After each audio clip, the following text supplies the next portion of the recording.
I promise to do my patriotic duty on the 4th of July weekend, to be a good, loyal American and turn my stomach into a big, gooey lump of Velveeta cheese from all the stuff I'm going to stick in it.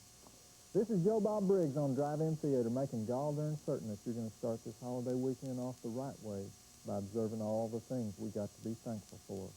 Like drive-ins. There's not a single drive-in behind the Iron Curtain. You ever thought about that? Topless bars. You look all over communist Russia, just see how many topless bars you find. But that's why I live in America, where we can do anything we want, any way we want, until we get in trouble or arrested or something. Now, tonight's trouble is a flick called Zachariah, real popular acid-head rock and roll western. We like to show it now and then on real special occasions. And keep on watching, because we'll have Maximum Overdrive at 1 o'clock. That's a flick about 18-wheelers taking over the world. Big Stephen King wrote and directed it down in North Carolina.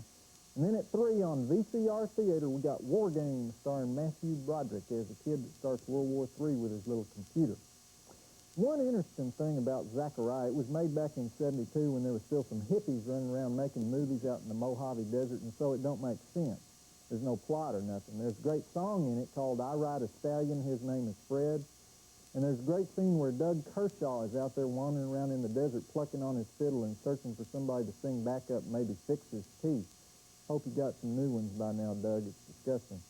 But basically the flick's about how John Rubinstein is forced to become a gunslinger because some bozo makes fun of his long hair.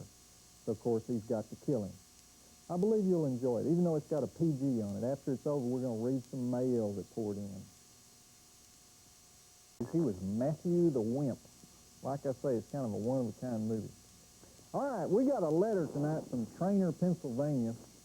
Trainer's way out past the Philadelphia airport. You just keep on driving south down the turnpike. It's from Linda McDaniel and her sister, Jerry Lowe Presti, and these two girls just go on and on in this letter about how they never miss drive-in theater and how I should get a $2,000 raise. And then they say, we are real movie people. We like movies so much that we own over 1,000 movies each. However, we've been looking for Terror Train with Jamie Lee Curtis, Ben Johnson, David Copperfield, 1980 Canadian movie. I've been to every video store in our area and can't find it. In Leonard Maltin's 1987 movie guide, he says it's on videotape. Now, girls, let me stop you right there. I think we know how reliable Leonard Maltin is. The guy don't have any glasses in his eyeglasses. You know, there's no glass up here. You ever notice that? What can you expect from the guy? And then the girls go on to say, can you help us? We'd really like to see this movie again. It's our last hope. We realize it's a stupid movie to some people, but beauty is in the eye of the beholder. Linda, stupid movies are what the drive-in theater is all about. Terror Train is one of Jamie Lee Curtis's last screamer flicks. I think she did go ahead and make Halloween 2 after that. And I tell you what I'm going to do. I get requests like this all the time. I'm going to write them all down in this big chief tablet, turn them over to the movie channel programming people, and then whatever answer I get, I'll personally let you know whether we can show the flick or not, why we can't, if we can't, when we might be able to show it. And I got to ask you to do one thing for me. Keep them lists of just 4 or 5 a letter, because some of you have been sending in 30, 40 titles, and I just can't handle it, all right? Anyhow, Terror Train would be an excellent choice. I gave it 3 stars back in '81.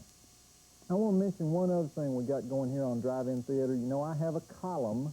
That's what they call it, column. It's this deal where I yap about the movies for 3-4 minutes. You'll see it here and there between the flicks when we're trying to fill up time during the month. And anyhow, the movie channel thought it'd be a great idea to come up with a name for the column.